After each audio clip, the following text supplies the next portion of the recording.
it laid out a very explicit framework for how we can make this game in the unlikely event we are not able to come to terms with for NIL rights and agreements with athletes. We can still make this game without athlete IP.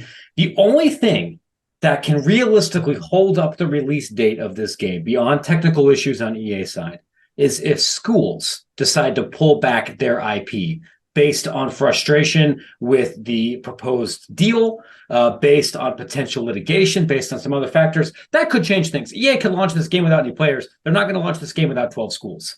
But there's no evidence to suggest that that's likely or that the germ of that is happening in any way. So you may see an attorney or two speculate if 9 different things happen that the release date could change. Let me just try to calm your fears. So let's get into this NCAA football video game news. It's definitely not the best news, but I don't think it's as concerning as other people seem to think it is. Now, about a week ago, we got some news that the College Football Players Association was organizing a boycott of the 2024 EA Sports video game due to the amount of money they were going to be making for being in the game. And then today, we even got some more news about this and some lawsuits that EA is going to be facing over this potentially. So there's a lot to cover. So we're going to start with this article here on Wont3.com, and basically what's happening here is the association that's over all of the college players is seeking more money for their name, image, and likeness to be in the upcoming college game, and EA has set a pretty firm budget on how much they're willing to pay players, and it doesn't seem like they're going to be budging on that. So let's dive into it. It says here, the NCAA installing its interim NIL policy in 2021 was viewed by many as a victory. For the first time in college sports history, athletes were turning a profit. Last month, EA Sports announced that players would be paid for their NIL to be used in the college football video game, which is slated to return in 2024. EA has contracted One Team partners to facilitate college athletes' likeness. A source told Wont3 the cash pool for athletes was in the $5 million neighborhood, which would pay out to $500 per player. Sport Rico has also reported that there are no royalties. Now, the vice president of the College Football Players Association does not think this is enough money, and he said all current players should boycott this deal. It's an opt-in deal and they should not opt into it. It's just a ridiculously low amount of money given the context and the hype that surrounds this game. When we first heard the number, we were like, all right, that sounds low. Let's go figure out if it is low, and started talking to guys. Talked to some of my friends, some guys who are still playing in the NFL. So what are the NFL players getting paid for Madden? And the numbers we were given were from 2019. It was disclosed that they got, I think, about $17,000. And then a current NFL player told us that he got a check for $28,000 this year for Madden. So currently, as it stands, the leaders of the Players Association are under the belief that if they can kind of keep an organized effort going, they can create change. Neither of them disclosed what an ideal number would be, though. When the Ed O'Bannon case was settled in 2016, about 29,000 players who appeared in college football and basketball video games were paid out an average of $1,200. It says here, we really think this can be a unifying effort because it's such a clear target and clearly a bad deal. For the top athletes, it's expected they will be able to sign one-off marketing deals to promote the video game. Those endorsement deals could make up for the dollars lost from the $500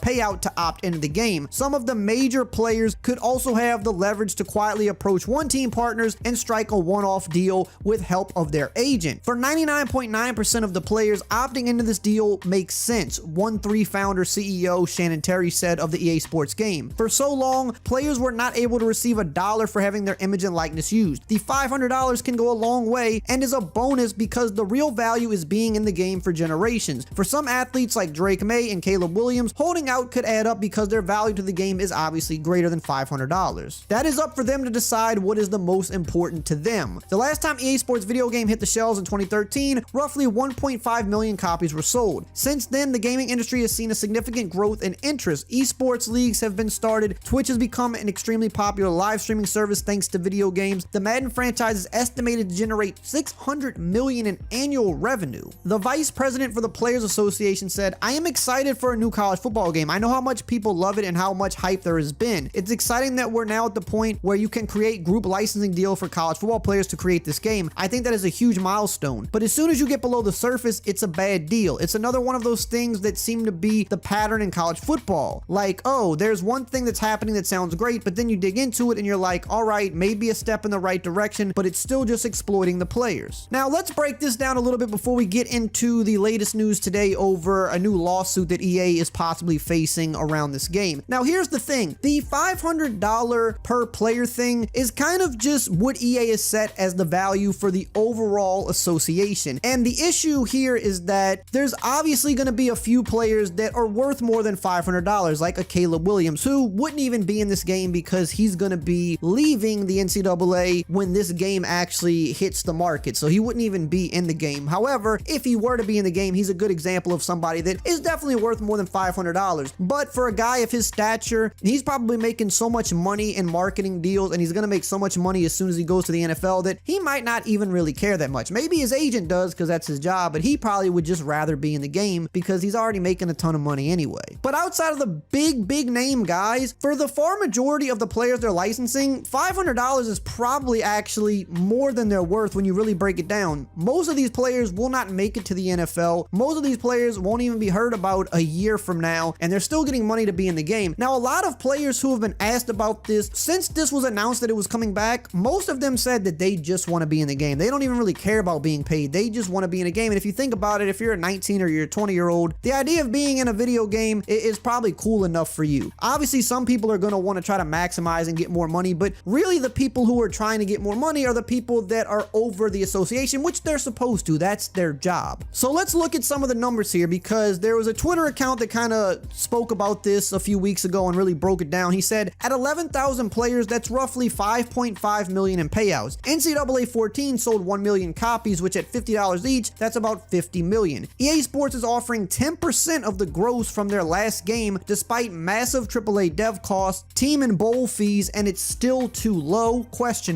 The reality, college football is currently being held hostage by the interests of the top athletes who are going to be future millionaires. For the vast majority of FBS, $500 each is above their value, but the guys you want to play as will demand more rather than spread the wealth. A lot of people have brought up, well, why don't they just give 10% as a royalty? The answer is very likely because it's way more complicated in terms of accounting/liability. I'm sure EA doesn't want to continuously resettle accounts with 11,000 people. Now, obviously, you got to factor in microtransactions. NCAA 14 did have an Ultimate Team. We know the new NCAA is more than likely going to have an Ultimate Team as well. And the same account kind of spoke on that as well and said, at some level, you have to recognize that a driving force behind these microtransactions is that the $60 copy isn't actually enough money to fund massive AAA game development these days, which is true, especially the yearly sports games, because they just don't sell enough copies. Madden sells about 2 million copies a year. NCAA, the last time it was around, sold maybe 1.5 million. Now, this game, the first game back, is probably going to sell more because it's just been going for so long. There's going to be a lot of hype, but throughout the entire history of NCAA and Madden has always sold more. It had always made probably about 3 times as much as NCAA. No matter what people might want to believe or think they remember, Madden has always and will always be more popular than NCAA. The only chance that that would be different is this first game back, because it just hasn't been there in so long. So you're going to bring a lot of people who have left football gaming back into the fold. And here's the thing, when you see the amount of money they are making just from the game sales, that's still not even factoring in all of the money they're losing to licensing, marketing, the actual game development, having to also keep developing the game while it's out because you have to keep updating it and providing support to it because that's expected today. So no matter what dollar amount they make, they lose a lot of that when you factor in all of the costs to actually getting the game to market.